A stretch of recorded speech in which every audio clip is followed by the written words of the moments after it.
안녕하세요. 벽이입니다. 사람은 누구나 잘 살고 싶고 항상 좋은 일만 있기를 바라죠. 그러나 삶은 그렇지가 않잖아요.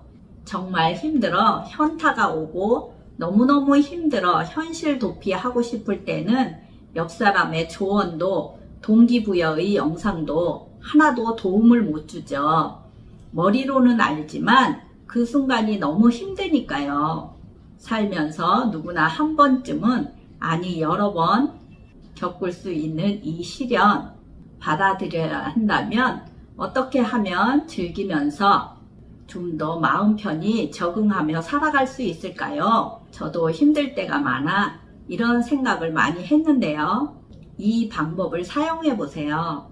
힘들고 지친 일상이 조금은 가벼운 일상으로 바뀌시게 될 거예요.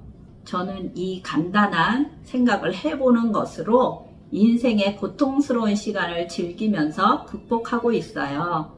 주위의 모든 환경은 도구일 뿐이다.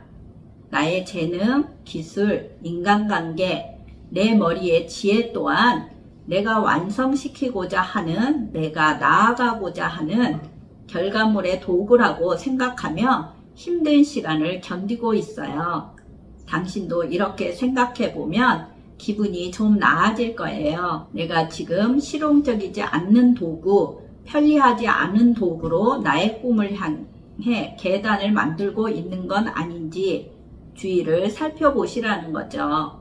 처음 시작한 도구를 5년 이상 사용하고 있다면 좀 힘들게 완성해 가고 있구나 생각하시는 거죠. 한 계단, 두 계단을 만들고 완성할 때마다 도구를 조금 실용적이고 기능이 좋은 도구로 바꿔야 한다는 거예요. 나 이렇게 힘들어 하는 것은 지금 이 상황을 벗어나고 싶어, 누가 나 좀 도와줘 하는 것과 같아요. 그러면 어떻게 해야 할까요? 나를 안아줄 친구를 만나는 거예요. 힘들고 지쳐있는 몸을 친구에게 맡기는 거죠. 친구를 꼭 안고 회포를 불면 힘들고 지친 몸에 에너지가 채워져요. 저는 많이 힘들면 친구에게 안기곤 해요. 그러면 그 친구는 나를 꼭 안아주고 술 한잔 같이 하며 노래방을 데리고 가곤 했죠. 그렇게 둘이 시간을 함께 보내면서 웃고 울고 떠들고 나면 무거웠던 몸이 가벼워지고 1년을 버틸 에너지가 생기더라고요. 세상 포기하고 싶을 때 내 편 한 사람만 있으면 힘이 되어 버틸 수 있잖아요. 두 번째로는 나의 건강을 체크해 보라는 거죠. 혹여 체력에 맞지 않는 일에 몰두하고 있는 건 아닌지 말이죠. 앉아서 머리를 많이 쓰는 일, 사무 업무를 하고 있다면 육체를 많이 움직이는 운동이나 한 번씩 육체 노동을 해보세요. 정신을 좀 쉬게 해주는 것이 정신 건강에 좋아요. 머리가 한결 가벼워지실 거예요. 운동은 하지 않고 머리만 쓰게 되면 과부하가 되어 지식은 사라지고 병이 생깁니다. 육체 노동을 하고 계신가요? 그러면 육체를 쉬게 해주세요. 바다 건너 3박 4일, 5박 6일 여행을 해보세요. 여행을 하다 보면 많은 것을 느끼고 생각하게 되어 아이디어도 생기고 에너지 충전도 되죠. 몸이 훨씬 가벼워지고 다시 활기찬 하루하루를 보낼 수 있게 됩니다. 사람은 머리만 쓰고 살아도 병이 오고 육체만 쓰고 살아도 삶에 만족이 없게 되죠. 머리와 육체를 적절히 써줘야 건강하고 윤택한 삶을 살아갈 수 있어요. 세 번째는 좀 더 실용적이고 편리한 도구를 찾아 나서라는 거예요. 지금은 내가 하는 이 일로 성공한 사람을 찾아 나서는 것이죠. 나에게 멘토가 되어줄 사람을 찾아 의논하고 조언을 듣고 배우라는 것이에요. 그것이 새롭고 편리한 도구를 찾는 길입니다. 여기 25년 힘들게 살아온 사주를 보면서 왜 이렇게 살아야 했는지 사주팔자 8글자를 보고 설명해 볼게요. 재미로 봐주세요.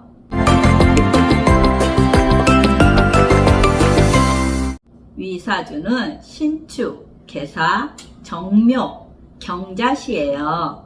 4월에 태어난 정묘일주예요. 4월에 정화일주라 성격이 매우 급하죠. 조급증이 있는 성격이라고 할 수 있어요. 정묘일주의 4월은 겁재이면서 경금, 정제의 생지가 되죠. 천간에 경신, 투간이 되어 있어 항상 재물에 대한 욕구가 있게 돼요. 월지의 겁재는 척박한 환경에서 자수성가를 하게 되는 사주예요. 월지 사화가 연지와 합을 하게 되어 편재로 변하니 뿌리가 흔들리게 되고 일주에게 힘이 되지 못하고 신축이 움직이게 되는 것이에요. 신축은 편재이기도 하지만 재성의 묘지가 되어 재물이 사라지게 되는 것이죠. 의지했던 형제와 동료가 사라지는 것이에요. 겁재가 합하여 나의 힘을 빼는 것으로 친구와 동료의 배신이며 재물에 휘둘리게 되는 것이에요. 30, 40대의 정편재가 움직이게 되어 재물에 욕심이 생겨 사업을 하게 되고 돈을 다 날리게 되는 것이죠. 월지 계사는 겁재와 편관으로 힘든 일, 남들이 쉽게 할 수 없는 일이나 기술을 말해요. 어렵고 힘든 일을 할 수 있는 것이죠. 30, 40대의 인성과 겁재, 정편재가 같이 움직이게 되어 사업을 하게 되고 그로 인해 재물을 탕진하게 되었죠. 여름의 정화일주라 자존심과 고집이 세고 남에게 고개를 숙이려 하지 않아요. 남의 말을 귀담아 들으려 하지 않죠. 이런 사람들은 겉은 강해 보여도 마음은 한없이 약해요. 의지가 꺾이면 다시 일어서기가 어려울 수도 있죠. 지지에 자묘, 형이 되어 어렵고 힘들게 이권을 쟁취하게 되는 것이에요. 일복은 타고난 사주죠. 자수가 아닌 해수가 있었다면 수월하게 승승장구했을 텐데 말이죠. 아쉬움이 많은 사주예요. 이분은 배우자 말을 잘 듣고 배우자와 힘을 합쳐야 해요. 그럼 남은 삶이 편안해지죠. 배우자가 미워하면서도 도와주고 있죠. 의지할 곳은 배우자와 자식뿐이에요. 50대 이후로는 평온한 삶을 살게 됩니다. 25년 힘들었기에 이제 서서히 대운의 상승이 기다리고 있어요. 어려움을 함께한 배우자 의견을 잘 따라주는 것이 중요하죠. 배우자 말을 잘 듣고 협력한다면 25년 고생한 만큼의 복이 기다리고 있는 것이죠. 우리의 삶은 25년 다 내리막 같아도 중간중간 숨통이 트이는 작은 상승도 있어요. 자신의 능력, 재능보다 꿈, 목표가 너무 커서 느끼지 못했을 뿐이죠. 이분이 왜 25년이나 힘들었을까요? 그것은 한 가지 일에 매진하지 않았기 때문이에요. 좋은 기술, 재능을 가지고 있지만 그 기술을 이용해서 사업을 한 것이 아니고 새로운 일, 돈이 될 것 같은 일로 사업을 했기 때문에 사업이 망하고는 남는 게 하나도 없게 되는 것이죠. 직장 생활에 적응을 못한 이유도 자신이 가진 기술을 새로 다듬고 연마하면서 상사에게 고개를 숙여야 하는데 자신의 기술만 믿고 고개를 숙이려 하지 않으니 상사가 자존심을 건드리게 되는 것이죠. 그러니 한 곳에 정착하는 기간이 더 오래 걸렸던 거예요. 삶은 내리막이 있으면 오르막이 있게 되어 있어요. 1년 중에도 3개월은 나에게 희망을 주는 운이 되죠. 10년 중 3년은 나에게 좋은 운이 찾아오고 3년은 나를 힘들게 하는 운이 찾아와요. 우리 삶은 크게 30년에 한 번씩 대운이 바뀌어요. 그중 10년은 나에게 복이 되는 대운이 들어오는 것이죠. 개인마다 시기도 다르고 경중의 차이가 있을 뿐이에요. 대운이 9수에 걸린 사람들이 대운을 더 힘들게 맞이하더라고요. 힘든 시간이 나쁜 영향만 미치는 것은 아니에요. 시련은 그만큼 성숙해지고 발전되게 하라는 시간을 가지라는 뜻이에요. 나를 성장시키고 단련시키는 조력자 역할을 하는 것이죠. 좌절로 포기만 하지 않는다면 말이죠. 힘들어서 중간에 포기하고 새로운 일을 찾는다면 당신은 새로운 일만 찾아 나서게 돼요. 어디에도 정착할 수 없는 삶을 살게 되는 것이죠. 지금의 시련을 참고 이겨내면 맷집이 쌓이게 되어 어느 정도의 고통은 고통도 아닌 것이 되는 것이에요. 이 시련이 끝나면 웃으면서 이야기할 수 있는 추억이 된다는 거예요. 시련이 평생 가는 것이 아니기 때문이에요. 모든 것에는 끝이 있어요. 봄이 오면 여름이 되고, 여름이 지나면 가을이 되고, 가을이 지나고 겨울이 오듯 사계절이 돌고 돌듯 말이죠. 이 세상에는 공짜는 없다는 것이에요. 어떤 일이든 인고의 시간이 필요하죠. 요리의 대가 백종원 님도 초심을 잃지 말라고 골목시장 사장님들에게 항상 말씀하시죠. TV에서 골목식당을 보면 음식점 사장님들이 백종원 님에 의해 기술을 익혀 음식 맛이 좋아지고 나면 입소문으로 손님들이 많아지게 되죠. 그럼 그때부터 초심을 잃게 돼요. 많은 손님들을 다 받고 싶은 마음이 생기게 되는 것이죠.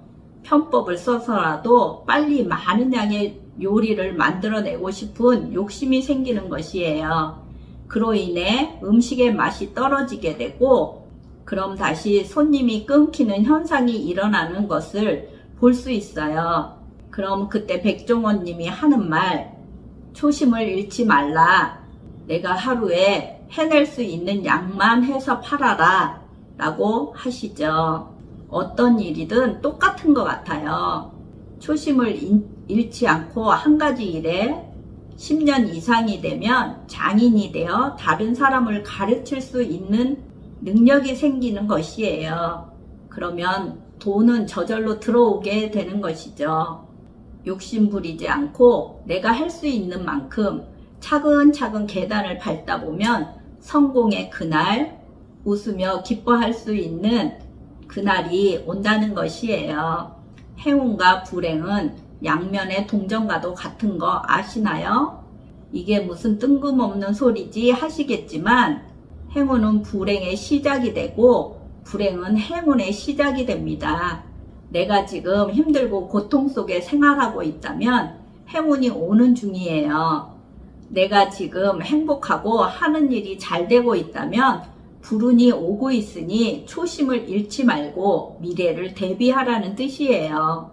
우리가 잘 알고 있는 가수 싸이도 행운을 맞이해 정상까지 올라간 뒤로 불행했다고 해요.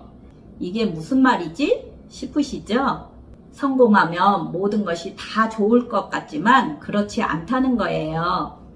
가수 싸이도 성공하니 더 잘하고 싶고 1등을 유지하고 싶은 욕심에 초심을 잃게 되더라는 거예요.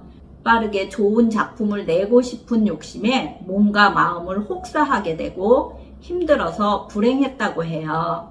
버클리 음대를 다녀온 싸이도 초기 2년간은 기획사 50곳을 찾아다녔지만 노래 한 곡도 판매를 못했다고 하죠. 노래를 계속 해야 하나 그만둬야 하나를 고민했다고 해요. 싸이는 자신의 노래와 춤으로 사람들을 웃게 하는 것이 행복했다고 해요. 그래서 할 수 있는 거는 다 해보자는 마음으로 방송국 건물을 찾아갔다고 하죠. 지치면 지는 거고 미치면 이기는 거다 라는 좌우명으로 말이죠. 그곳에서 춤을 추며 자신의 노래를 불렀다고 해요. 다행히 그곳에서 싸이에게 관심 있는 제작자를 만나게 되었다고 하죠. 강남 스타일이 대중에게 선보이게 되었고 성공을 이루게 되었다고 해요. 정상까지 가본 싸이는 말합니다. 초심을 잃지 말라고. 성공한 사람들이 한결같이 하는 말, 초심을 잃지 말고 한 가지 일에 매진하라. 그러면 성공은 따라온다고 말이죠. 저도 살아보니 목표를 이루었다고 다 행복한 것도 아니고 지금 당장 어렵고 힘들다고 불행한 것만도 아니더라고요. 인고의 세월을 지나고 나니 고생하면서 하루하루 보냈던 그때가 더 행복하다는 생각이 들기도 해요. 그래서 모든 일은 마음먹기에 달려있다고 하는지도 모르겠어요. 대운이 들어올 때는 몸의 체질이 바뀌면서 얼굴색이 변하게 되고 생각이 변하고 행동이 변하게 되죠. 일이 조금씩 풀리면서 긍정적인 마인드가 생기게 되죠. 그러면서 환경이 변하게 되고 인간관계도 바뀌게 되는 거예요. 이것이 우리에게 주는 대운의 메시지입니다. 내가 노력한 만큼 내가 힘들었던 만큼의 보상이 오게 되죠. 대운이 들어올 때 내가 5년의 노력을 했다면 5년만큼의 복이 들어오게 되고 10년의 노력을 했다면 10년의 크기만큼 복이 찾아오게 돼요. 그래서 성공한 사람들이 너나 없이 한 가지 일에 매진하라 라고 하는 것이에요. 삶이 지치고 힘들 때 1. 내 편인 친구 만나기 2. 건강 챙기기 3. 편안한 도구인 멘토 찾아보기를 실천하며 좀 더 힘을 내보세요. 좋은 운이 내 옆에 다가와 있을 거예요. 건강하고 행복하세요.